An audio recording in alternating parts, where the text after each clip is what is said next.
शेतकऱ्यांच्या बाबतीत जिथे 64%, आता ललित आम्ही सांगायला गेलो किती लोक आमच्या मागे उभे राहतात? 5% लोक येत 50, ज्यांचे हजारो लोकांचे पैसे बाकी असतात, आंदोलन करावे 10 लोक येतात, कारण आम्ही मरतुकडे आहोत, आमची लढण्याची प्रवृत्ती नाही. पण आज किमान जे आहे ते जगवायचं असेल, कारण 5 एकरच्या 85% शेतकरी राहिलेले आहेत. उत्पादन येणार किती त्याच्याकडे? त्याचा काय पैसा येणार किती? किमान त्याचं घर चालावं, 2-4-5 वर्ष तरी चालावं.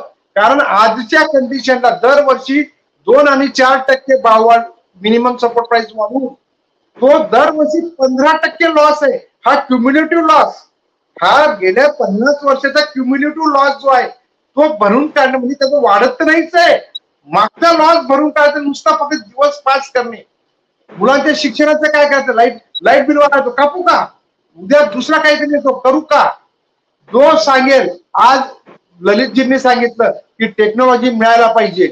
आमची अवस्था अशी झालेली आहे, आमचा शेतकरी दुकानदाराकडे जातो, तो देईल उधार ते खत, तो देईल उधार ते, म्हणजे वेदर ते गरजेचं आहे नाही आहे, पण ते बाबा काहीतरी उत्पादन येईल, तो लाचार झालेला आहे. त्या लाचारीत किमान जगण्याचा सुद्धा अधिकार आज राहिलेला नाहीये. भारतातील शेतकरी इतका लाचार प्राणी मला वाटत नाही या जगात कुणी असेल. आणि या देशातील राजकारण्यांना 24 आवर्स म्हणजे 24/7 एकच काम, उद्याची निवडणूक कशी जिंकायची, कुणाला लंबा करायचं, कुणाला काय करायचं. शेतकऱ्यांच्या प्रश्नावर समजा ललितजींनी सांगितलं की मला चर्चेला यायचंय, ते म्हणतील आपण 4 महिन्यांनी मिटिंग घेऊ, तोपर्यंत आमचा कापूस आला असतो, पुढच्या वर्षात पॉलिसी काय असते माहित नसते. एक जो धोरण म्हटले, धोरणच गरजेचं आहे, धोरणच असं गरजेचं आहे की लोक जगले पाहिजेत. परंतु ज्या वेळेला धोरणच चुकीचं आहे ते बदलवायचं असेल आणि 180 डिग्री मध्ये बदलवायचं असेल, practically one day it is not possible. It will now slow ते बदलावं लागेल.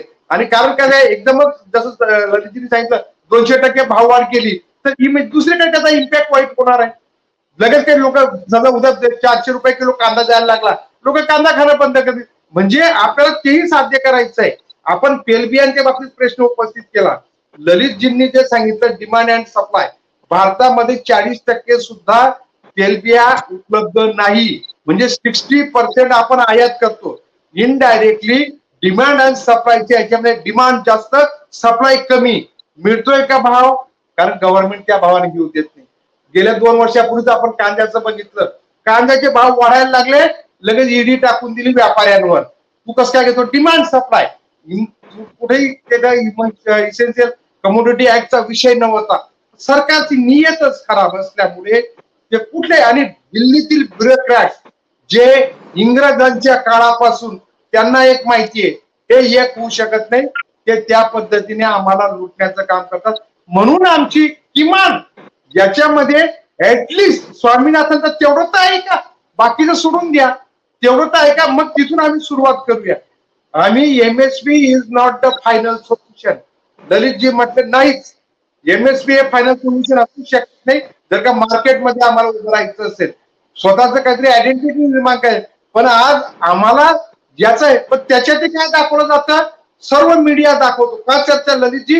ही चर्चा आपण यासाठी करतोय, सर्व मीडिया दाखवतो शेतकऱ्यांना 500 रुपयाची भाव. अरे 500 रुपयाची भाव वाढ तू काय सांगतो? म्हणजे एकूण 4000 रुपयाची सुद्धा त्याचं एकरी उत्पन्न वाढणार नाहीये ना त्याच्यात. आणि पहिली गोष्ट, जी एमएसपी डिक्लेअर करतं तो मिळणार आहे का तुम्हाला? नाही. एमएसपी जसं ललितजीने सांगितलं ही कमीत कमी एवढी पाहिजे, पण त्या मालाला त्याच्या खाली खरेदी करू नये असाही कायदा नाही. 90% गेल्या वर्षी 4,500-5 हजार रुपये विकला, त्याच्या आधी 6,500 विकला, म्हणजे तोही भाव मिळत नाही.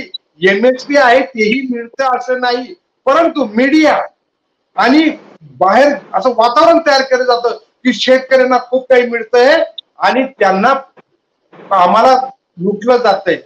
वास्तव असं आहे, या सगळ्या पॉलिसी या शेतकऱ्यांना लुटण्याच्या.